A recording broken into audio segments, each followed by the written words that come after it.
Every day, McDonald's sells about 9 million pounds of French fries worldwide. That's enough fries to wrap around the earth more than once. But have you ever wondered how those fries taste the same in New York, Paris, Tokyo, or Cape Town? How does McDonald's achieve that perfect golden crisp and soft, fluffy inside in every single restaurant? In this video, we'll take you behind the scenes, from farm to factory to fryer, to see the history, the recipe evolution, the technology, and the people behind McDonald's world-famous fries. Before we start, tell me in the comments, where do you think McDonald's fries taste the best? The story of McDonald's fries goes all the way back to the 1940s when brothers Richard and Maurice McDonald opened their first restaurant in San Bernardino, California. Fries were on the menu from the start, hand-cut, fresh, and cooked in animal fat. When Ray Kroc came along in the 1950s and turned McDonald's into a franchise powerhouse, he knew the fries were a key part of the magic. In fact, many early customers said they came for the fries more than the burgers. Over time, McDonald's worked to standardize the recipe.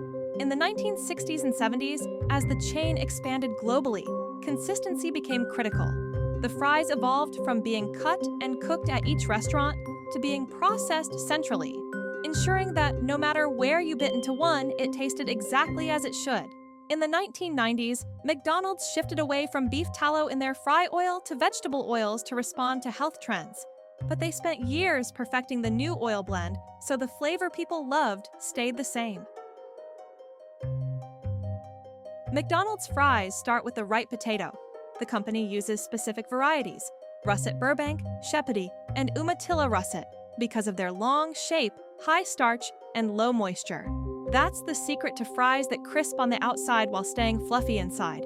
The farmers who grow these potatoes come from all over, from Idaho, Washington, and Alberta in North America to Belgium and the Netherlands in Europe.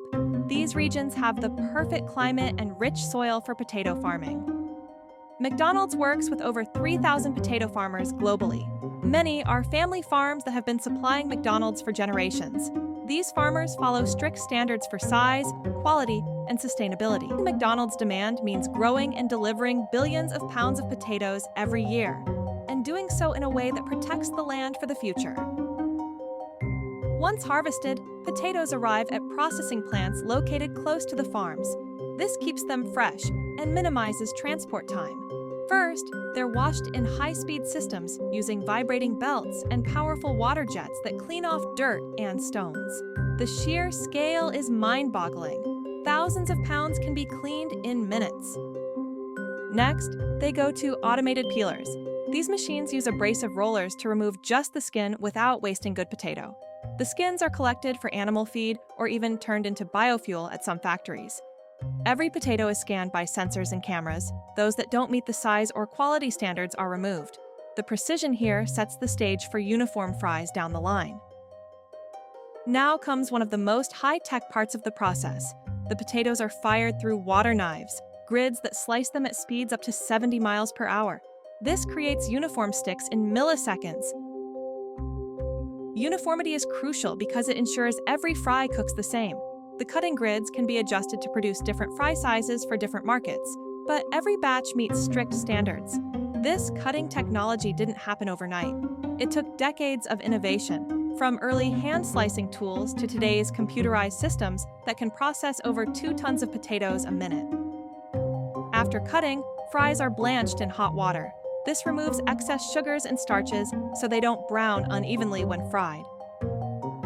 Then comes the signature McDonald's step, a light coating of dextrose and sodium acid pyrophosphate. The dextrose ensures fries turn that perfect golden color. The sodium acid pyrophosphate prevents them from turning gray during storage. This formula was developed through years of testing in McDonald's R&D labs. Today, food scientists and sensory experts check fries at every plant, comparing samples against a gold standard for color, texture, and taste. Fries are then par-fried at around 375 degrees Fahrenheit in a blend of canola, corn, and soybean oils. This oil was designed to produce the crisp texture customers expect, without trans fats or cholesterol. Par-frying removes moisture and sets the outer crust. The fries are only half-cooked, enough to lock in structure and flavor, ready for the final fry at the restaurant. The par-fried fries are flash frozen to minus 18 degrees Celsius within minutes.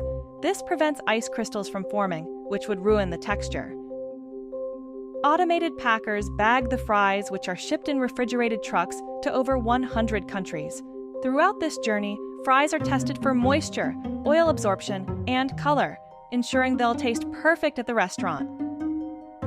At your local McDonald's, frozen fries go through the final cook, a carefully timed fry that takes about 3 to 4 minutes at around 168 degrees Celsius. This is the moment where all the previous steps come together. The outer crisp forms perfectly, locking in that soft, fluffy interior. What makes this final fry so reliable? Timing and temperature are everything. McDonald's uses automated fryers that are preset to ensure the fries are cooked for exactly the right duration every time. The baskets lower into the oil at the touch of a button, and timers make sure there's no guesswork. This precision guarantees that the fries come out golden and crisp, batch after batch. But it's not just about time and temperature. It's also about the oil. McDonald's uses a carefully designed blend of vegetable oils, typically canola, corn, and soybean oils. This blend was created to give the fries that signature crispness without trans fats or cholesterol. Fun fact, the oil itself is regularly filtered throughout the day to remove food particles and keep it clean.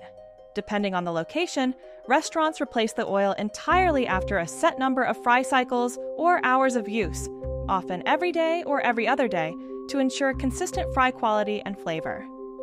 Salt is added at just the right moment, immediately after the fries come out of the fryer, so it sticks perfectly. The result? That familiar, satisfying crunch with every bite. Let's break down some fun facts about what ends up in your fry box. On average, a small fries contains about 30 to 35 fries, a medium fries contains about 50 to 55 fries, a large fries contains about 75 to 80 fries. Of course, the exact number can vary a little depending on fry length and packaging. Now, let's talk calories. A small fries comes in at about 230 calories. A medium has about 340 calories, and a large clocks in at around 510 calories.